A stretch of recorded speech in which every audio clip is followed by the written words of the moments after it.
বিয়ের পর মেয়ের বাপের বাড়ি থেকে মেয়েকে স্বর্ণ গিফট করা এবং ফার্নিচার দেওয়া, এটা ইসলামী দৃষ্টিতে কতটুকু জায়েজ?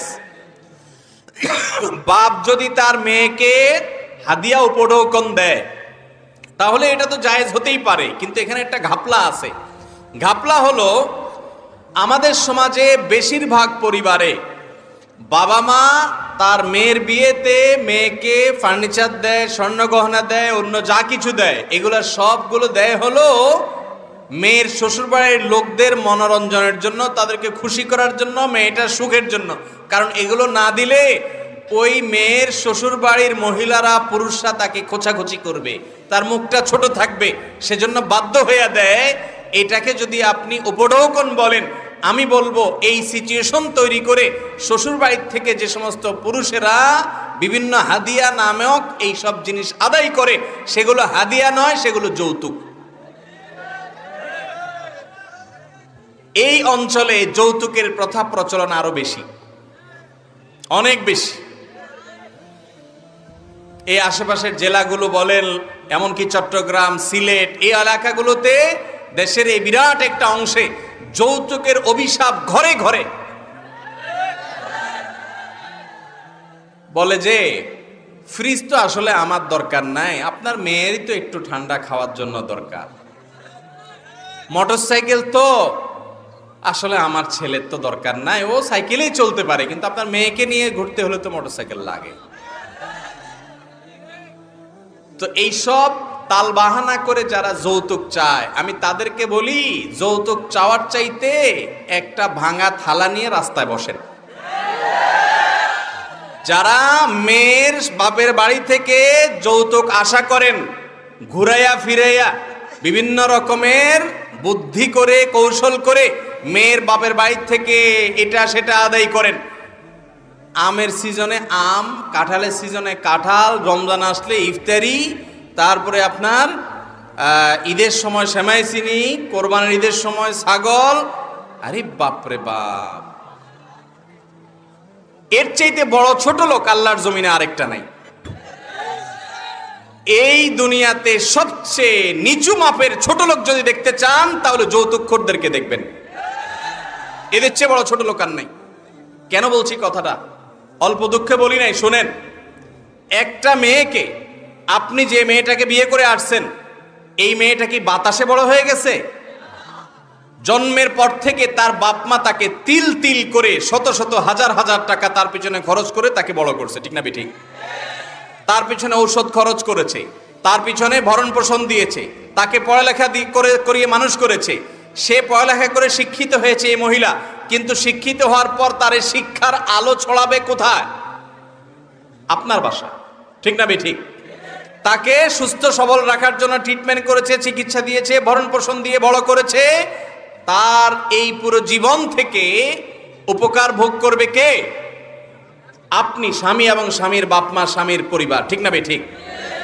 তাহলে উচিত তো হলো জামাই বাবাজি, শ্বশুর শাশুড়ির কাছে যাওয়া, বেআই বেআইন সাহেব অর্থাৎ ছেলের বাপ মা মেয়ের বাপ মার কাছে যায়, পায়ের কাছে দোজানো হয়ে বসে বলা, বেআইন সাহেব, বেআই সাহেব, আপনার মেয়েকে জন্ম থেকে বিয়ে দেওয়া পর্যন্ত যত লাখ টাকা খরচ করছেন, যত কষ্ট করছেন আপনি, গাছ রোপণ করলেন আপনি, বড় করলেন আপনি, গোড়ায় পানি দিলেন আপনি, আর ফলটা পুরাটাই সারা জীবন ভোগ করব আমরা।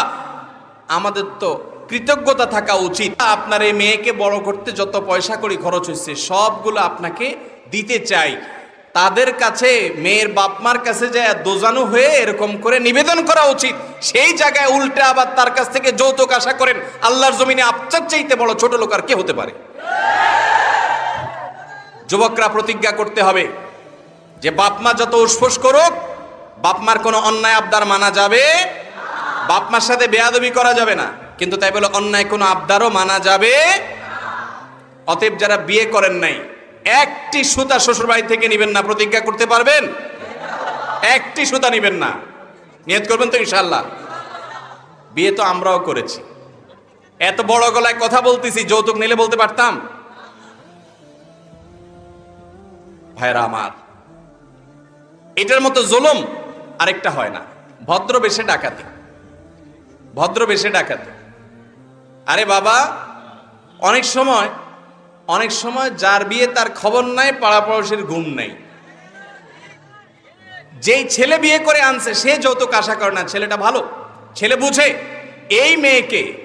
এই মেয়েকে তার বাবা মা বড় করে দিয়েছে, এই জন্য শরীয়ত বলছে তুমি মহারানা আদায় করে তারপর নিয়ে আসো। আর আপনি উল্টা তার কাছ থেকে আদায় করতেছেন।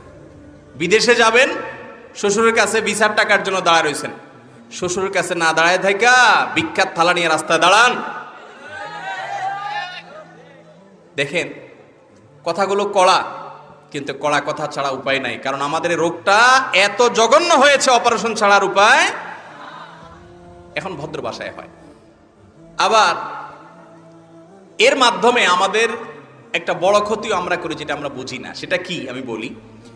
একজন মেয়ে তার বাবার সম্পদে তার হক আছে না নাই, কিন্তু বিয়ের সময় এই ফার্নিচার, গহনা, এটা সেটা দিয়া আসল যেটা মেয়ের পাওনা ওইটা থেকে বঞ্চিত করে দেয়।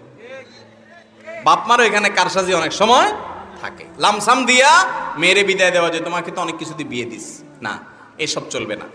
মেয়েকে মেয়ের অধিকার বুঝিয়ে দিতে হবে। আমি প্রায় সময় বলি, আমি সংশ্লিষ্ট বিষয়ে যারা জমি জমার সম্পর্কে ভালো বুঝেন, এই সম্পর্কে অভিজ্ঞদের কাছ থেকে জেনেছি, আমাদের দেশে যত ল্যান্ড আছে, যত জমি আছে, এই জমির দলিলের প্রায় সবই পুরুষদের নামে, মহিলাদের নামে জমির দলিল পাওয়া যায় না। অথচ পুরুষের সংখ্যা কি মহিলাদের চাইতে একেবারে কম?